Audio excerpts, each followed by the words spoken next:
नमस्कार मित्रों। तो भूगोल का आज एक और महत्वपूर्ण अध्याय मैं आपके सामने आज लेकर आया हूं। आज मैं आपको पृथ्वी के निर्माण के संबंध में जानकारी देने वाला हूं। किस तरह से चट्टानों के परिवर्तन के स्वरूप हमारी पृथ्वी का जन्म हुआ। आर्कियन क्रम की चट्टानें, धारवाड़ क्रम की चट्टानें, विंध्याचल चट्टानें, ये किस काल में धरती पर आई। उससे पहले मैं आपको एक बात बता दूं कि ये यूट्यूब चैनल के माध्यम से मैं आपको रोज एक वीडियोस देता हूं, जिसमें आपको पूरा देखना है। उसके बाद अगर कोई चीज़ समझ में नहीं आती तो 24 घंटे के अंदर उसका उत्तर दिया जाएगा। इसके लिए मैंने डिस्क्रिप्शन बॉक्स में अपना व्हाट्सएप ग्रुप बनाया है, जिसका लिंक मैंने वहां पर भेजा है। आपको उसमें आपको इन्वाइट किया गया है। जिसको भी क्वेश्चंस में डाउट हो, कुछ भी हो, आप उस ग्रुप में अपना नाम भेज करके आप उसमें शामिल हो जाइए और अपना प्रश्न लिखिए। 24 घंटे के अंदर उसका उत्तर दिया जाएगा। परंतु उससे पहले मेरे वीडियोस को आप अवश्य देखिए। तो मित्रों, आज हम बात करने जा रहे हैं पृथ्वी के निर्माण की, जिसके बारे में आपको पहले से ही पता है कि पृथ्वी पर पहले एक महाद्वीप था पैंथिया और एक था पैंथालाजा। वो कब टूटे, उनकी संरचना पहले कैसी थी, कितने करोड़ साल पहले उनकी रचना हुई, बहुत महत्वपूर्ण टॉपिक है। आज हम उस पर बात करेंगे। आप सुनते जाइए और देखते जाइए।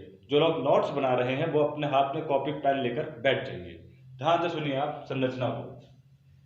देखिए, पृथ्वी की संरचना का काल माना जाता है 450 करोड़ वर्ष पूर्व। ऐसा माना जाता है कि पृथ्वी 450 करोड़ वर्ष पूर्व बनी थी।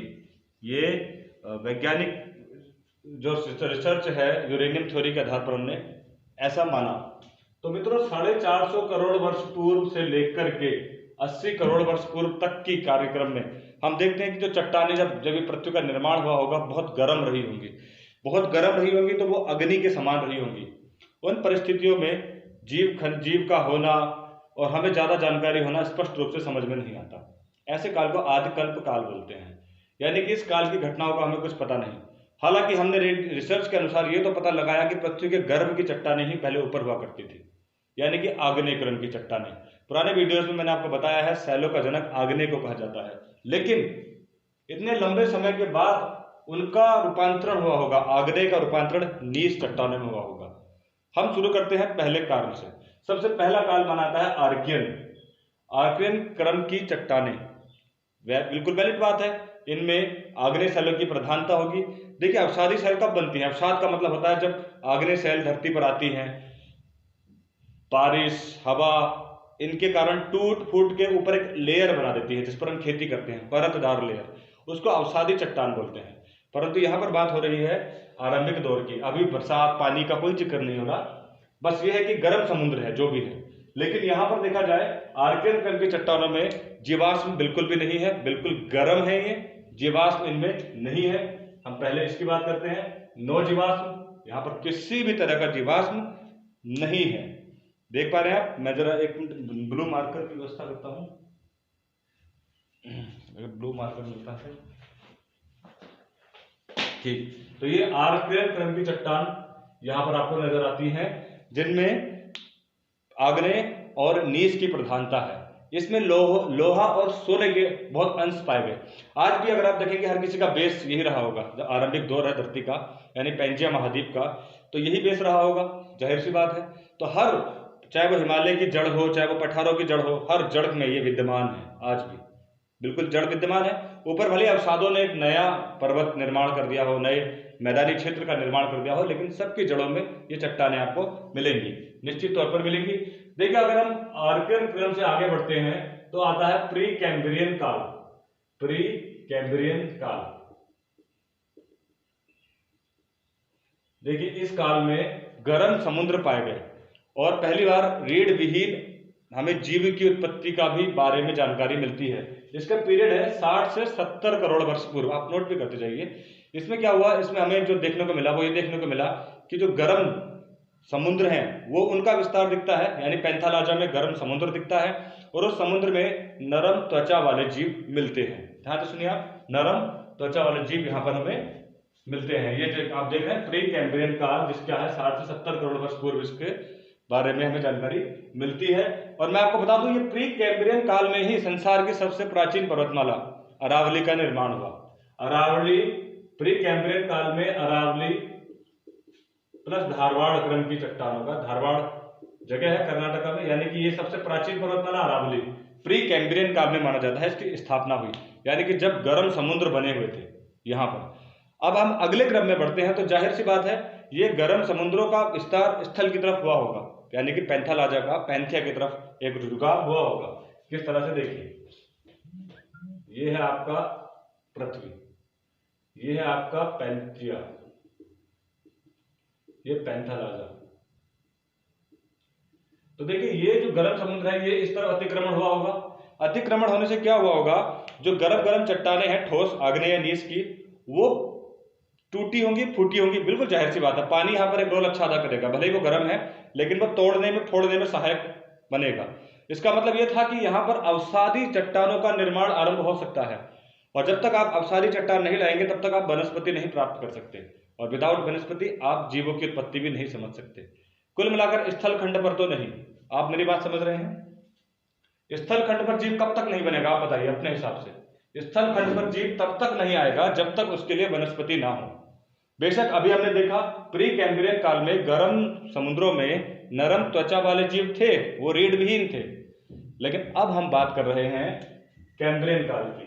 कैम्ब्रियन काल में हमने कहा कि समुद्रों का विस्तार पैंजिया की तरफ हुआ। पैंजिया की तरफ विस्तार होने से अवसाद निर्मित हुए, जो चट्टानें थी वो टूट फूट कर बिछ गई, और जब उनमें टूट फूट कर एक महीन रेत बन गया तो वहां पर वनस्पति के मिलने की संभावना भी बढ़ गई। ध्यान से सुन रहे हैं आप? वहां पर वनस्पति जैसे बीज अब पैदा होने लगे होंगे। सबसे बड़ी बात तो यहाँ पर अवसाद निर्मित हुए, इसका मतलब भारत की विंध्याचल पर्वतमाला अवसादों से ही निर्मित है, यानी कि वो तब की ही निर्मित है। प्राचीन अरावली है, उसके बाद विंध्याचल। तो आप देखिए कैम्ब्रियन काल में विंध्याचल जो अवसाद से निर्मित पर्वत है, विंध्याचल पर्वत श्रेणी का निर्माण हुआ। भारत में चट्टानों का क्रम भी आप याद रखिए, सबसे पुराना है आर्कियन, फिर है धारवाड़, ठीक, उसके बाद है कुडप्पा, और फिर है विंध्याचल।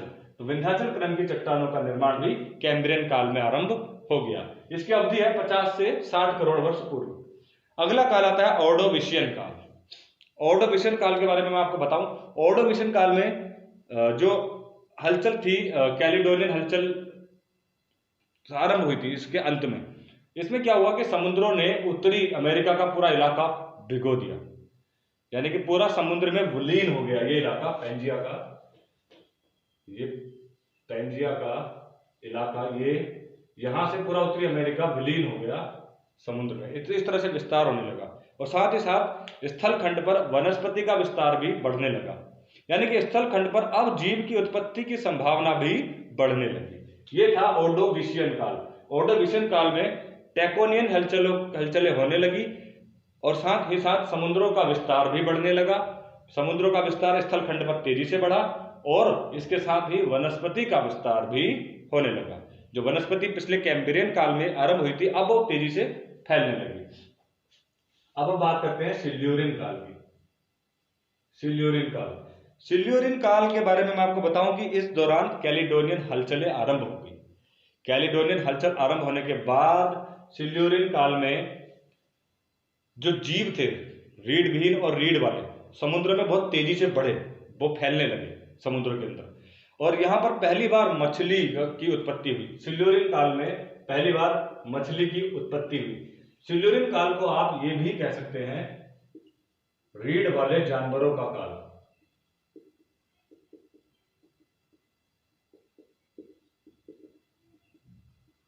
क्योंकि इस समय के दौरान सिल्यूरिन काल, जिसकी अवधि है 40 से 44 करोड़ वर्ष पूर्व, इस काल के दौरान रीढ़ वाले जीवों की उत्पत्ति हुई, और स्थल खंड में पहली वनस्पति भी देखी गई। स्थल खंड में पहली वनस्पति भी अब तक उत्पन्न हो गई थी, भाई पहले से ये प्रक्रिया चल रही है, अब शायद होगी।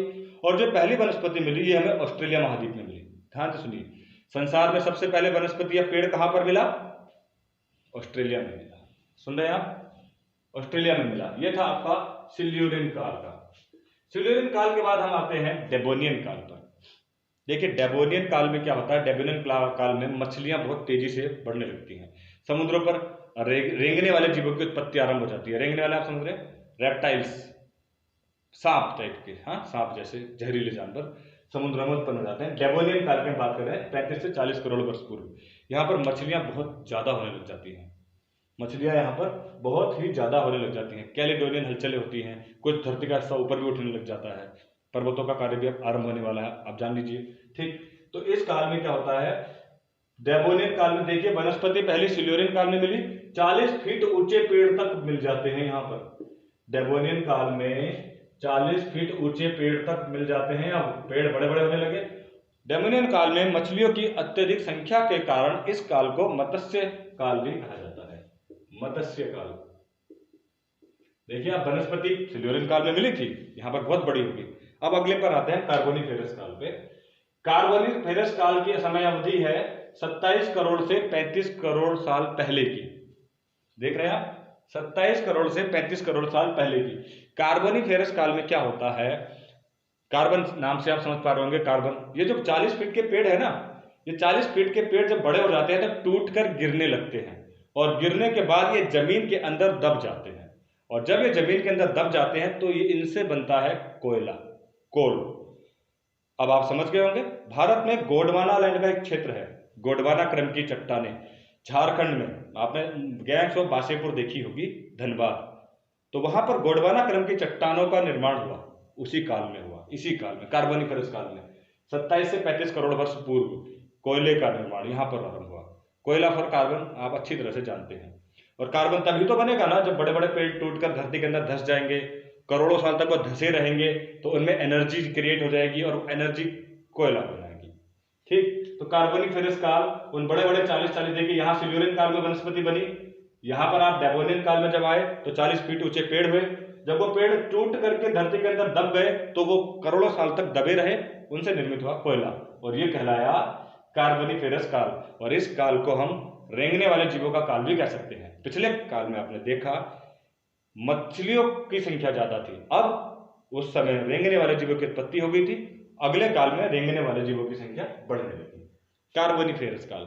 अब हम आते हैं मध्यजीवी काल यानी मोसोजोइक पर।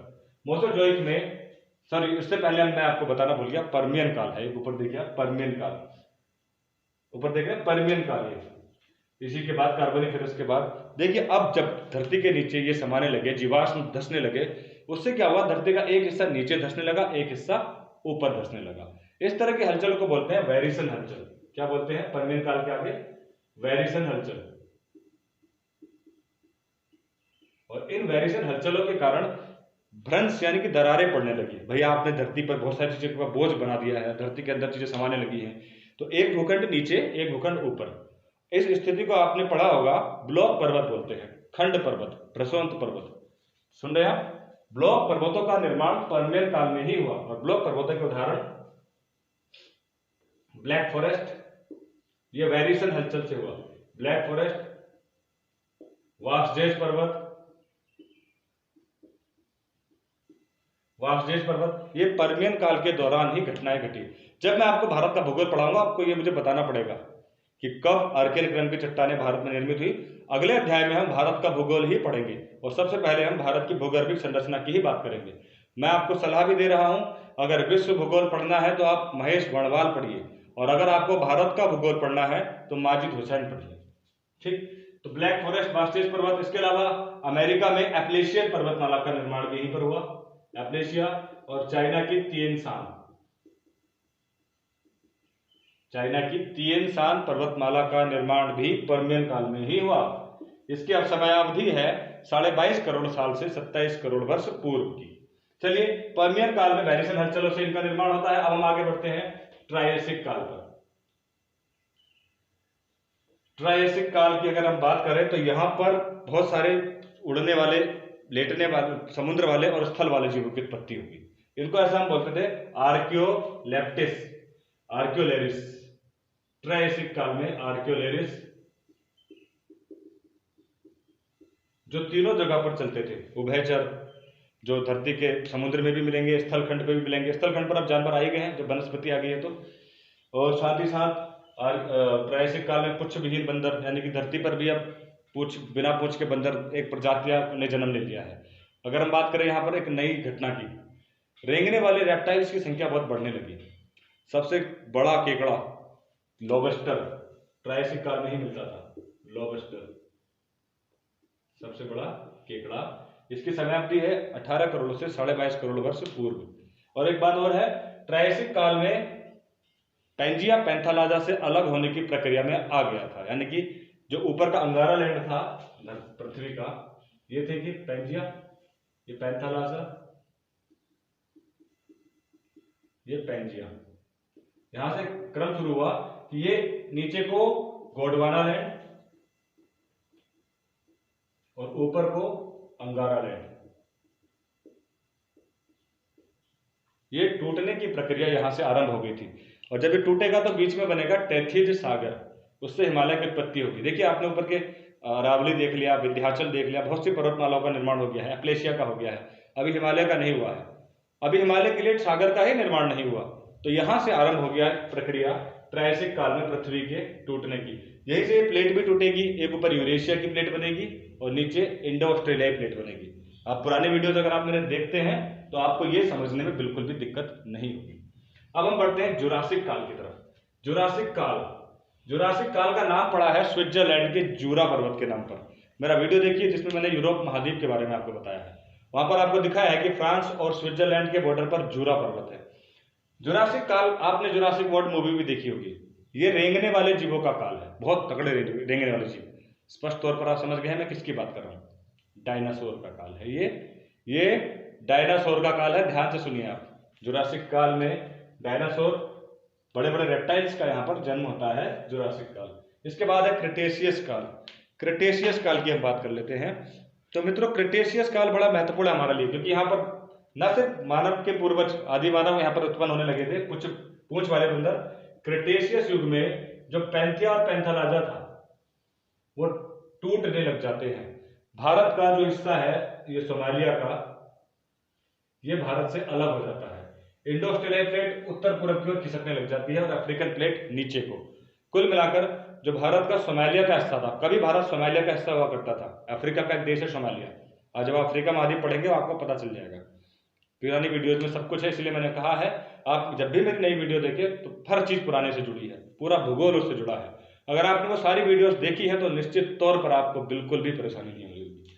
तो देखिए, सोमालिया से ये अलग हुआ था, भारत का हिस्सा ही इस काल में हुआ था, क्रिटेशियस काल। उधर टेथिस सागर अब बन गया है, टेथिस सागर बन गया है। ट्रायसिक काल के बाद टेथिस सागर बन गया था। क्रिटेशियस युग में क्या हुआ, अफ्रीकन प्लेट भी अलग हो गई, यानी कि आधुनिक जो वर्ल्ड का नक्शा हम बनाते हैं उस और हम अग्रसर हैं। टेथिस सागर बन गया है और जब ये टूटा तो बीच में ज्वालामुखी फटा। ज्वालामुखी से तो बना है, यानी कि डेक्कन ट्रैप बना। डेक्कन ट्रैप पश्चिमी घाट के में जो भारत के प्रायद्वीपीय क्षेत्र में दक्कन का पठार है, जिसको हम लावा पठार बोलते हैं, जहां लावा ही लावा है, काली मिट्टी वहां पर मिलती है। हमने कहा वो ज्वालामुखी से निर्मित है। वो काल है क्रिटेशियस काल। वो तभी निर्मित हुआ जब सोमालिया भारत से अलग हुआ। वो अलग होने के बाद ज्वालामुखियों से लावा निकला और वो ठंडा होकर काला पड़ गया, राख, उसको काली मिट्टी भी बोलते हैं। उस पठार का नाम है डेक्कन ट्रैप, और डेक्कन ट्रैप की स्थापना होती है क्रिटेशियस काल में। और अब जो टेथिस सागर था वहां पर निक्षेप भरने लगते हैं दोनों तरफ के, ऊपर से भी नीचे से भी वो भरने लगता है। और वलित क्या होता है, नीचे वाली प्लेट ऊपर की ओर खिसकती है। ध्यान से सुनिए, जो इंडो ऑस्ट्रेलियाई प्लेट है वो ऊपर की ओर खिसकती है। यूरेशिया की प्लेट अपनी जगह पर स्थिर है, जहां से टेथिस सागर बना है ऊपर यूरेशिया की प्लेट है, नीचे इंडो ऑस्ट्रेलियाई प्लेट है। इससे पहले युग में ही अफ्रीकन प्लेट अलग हुई है कट के। ध्यान से सुनिए, तो ये ऊपर को फोर्स लगाती है और जब ये खड़ी प्लेट है तो इसके नीचे चढ़ जाती है। नीचे चढ़ने से जो टेथिस सागर का निक्षेप है वो ऊपर उठता है। मतलब कुल मिलाकर ऐसा है कुछ, ये टेथिस सागर है, ये इंडो ऑस्ट्रेलियाई प्लेट इधर को फोर्स लगाती है, ये यूरेशियाई प्लेट है जो आज भी आपको 7 प्लेट है उनमें इसका जिक्र होता है। ये जब फोर्स लगाती है तो ये हिस्सा इसके नीचे ऐसे धस जाता है, और जब धस जाता है तो ये हिस्सा ऊपर उठ जाता है, वलन पड़ जाता है, वलन, और वलन पड़ने से वलित पर्वतों का निर्माण आरंभ हो जाता है। ठीक, जबकि मैं बता दूं क्रिटेशियस काल में, इससे पिछले काल में एंडीज और रॉकी पर्वतमाला का भी निर्माण हो जाता है। जब इस तरह से टूटती है एशिया अफ्रीका से, तो किनारों पर जब प्लेटें टूटती हैं तो किनारों पर वलित पर्वतों का निर्माण होता है। तो क्रिटेशियस युग में ही एंडीज और रॉकी पर्वतमाला का निर्माण हो जाता है। ये पुरानी वलित पर्वतमाला है। अब जो नई वलित पर्वतमाला बन रही है वो हिमालय की बन रही है टेथिस सागर के ऊपर उठने से। तो देखिए 35 सागर से भी ऊपर उठा हिस्सा, ये संसार की सबसे ऊंची पर्वतमाला बनी हिमालय। अब हिमालय का काल आ गया है नवजीवी कल्प, नवीन बलित पर्वतमालाएं। इयोसीन, ये 4 करोड़ वर्ष पूर्व से 7 करोड़ वर्ष पूर्व इसकी स्थापना हुई, मतलब ये काल है उस समय का। इस दौरान बना ट्रांस हिमालय। देखिए ट्रांस हिमालय हमारी इंडो ऑस्ट्रेलिया प्लेट का हिस्सा नहीं है। 33 सागर से जब हिमालय बना तो उस पार 33, इसलिए हम उसको पार हिमालय बोलते हैं। देखिए ट्रांस हिमालय यूरेशिया प्लेट का हिस्सा है। अभी मैं आपको भारत का भूगोल पढ़ाऊंगा तो इसका जिक्र होगा, ये यूरेशिया का हिस्सा है, जबकि नीचे ये इयोसीन काल में बना, आज से 4 करोड़ से 7 करोड़ वर्ष पूर्व। उसके बाद नंबर आता है एलिगोसीन का। एलिगोसीन की समयावधि है 2.5 करोड़ से 4 करोड़ वर्ष पूर्व। इस दौरान ही बना बृहद हिमालय, जहां पर है संसार की सबसे ऊंची ऊंची चोटियां, माउंट एवरेस्ट, नंदा देवी, कंचनजंगा, बहुत बड़ी बड़ी चोटियां बृहद हिमालय में है। इसका समय अवधि है 2.5 करोड़ से 4 करोड़ वर्ष पूर्व। उसके बाद नंबर आता है मायोसीन का, और मायोसीन के अंतर्गत बना लघु हिमालय, समय अवधि है 1.1 करोड़ से 4 करोड़ वर्ष पूर्व। और अंत में प्लायोसीन, प्लायोसीन की अवधि है 1.1 करोड़ से 1 करोड़ वर्ष पूर्व, यानी कि अभी कुछ समय पहले। इस तरह से धरती पर निर्माण हुआ हिमालय का, धारवाड़ क्रम की चट्टानों का, संसार की सबसे पुरानी आर्कियन क्रम की चट्टानों का। भारत में चट्टानों का क्रम याद करने की शॉर्ट ट्रिक्स मैं आपको बता दूं। आधा कवि गोद में, ध्यान से सुनिए, आधा कवि गोद में। आप और आर्कियन, सबसे पहले आर्कियन क्रम की चट्टानें बनी भारत में। धाप और धारवाड़, धारवाड़ क्रम की चट्टानें जिनसे अरावली पर्वतमाला बनी। काफ और कुडप्पा, ये आंध्र प्रदेश के कुडप्पा और कुर्नूल जिले पर आधारित है। वी फॉर विंध्याचल, विंध्याचल क्रम की चट्टानें आपको पता है ऑर्डोविशियन काल में बनी, जब अवसाद निर्मित हुआ। गो फॉर गोंडवाना, गोंडवाना क्रम की चट्टानें कार्बोनिफेरस काल में निर्मित हुई, जब कार्बन नीचे आया, जब पेड़ टूटकर नीचे गिरे। The for Deccan trap, Deccan, ये बना आपका क्रिटेशियस युग में, डेक्कन ट्रैप। तो ये है आपकी चट्टानों के निर्माण की। मैंने ये वीडियो इसलिए बनाया क्योंकि अगले अध्याय में मैं आपको भारत का चट्टानिक परिप्रेक्ष्य बताने वाला हूं। उसके लिए महत्वपूर्ण था मैं आपको धरती में किस तरह से निर्माण हुआ वो बता दूं। तो मित्रों, भले ही मामला बहुत डीप जा रहे हैं, बहुत मुश्किल होगा नए लोगों को समझना, मगर आपसे मेरा एक निवेदन है, आप मेरे पिछले वीडियोस को देखिए, ये आपको मुश्किल नहीं लगेगा। भूगोल बिल्कुल भी मुश्किल विषय नहीं है। कुछ लोग ये सोचते हैं कि ये तो बहुत डीप चले जा रहे हैं, हमें तो उतना समझ में नहीं आएगा। आप एक बार पुराने वीडियोस को देख तो लीजिए, बहुत सरल है। तो आप इस वीडियो को शेयर करिए, सब्सक्राइब करिए, ये मेरा पुराना डायलॉग है, इच्छा आपकी है। आपको अच्छा लगा तो ही करिए। धन्यवाद।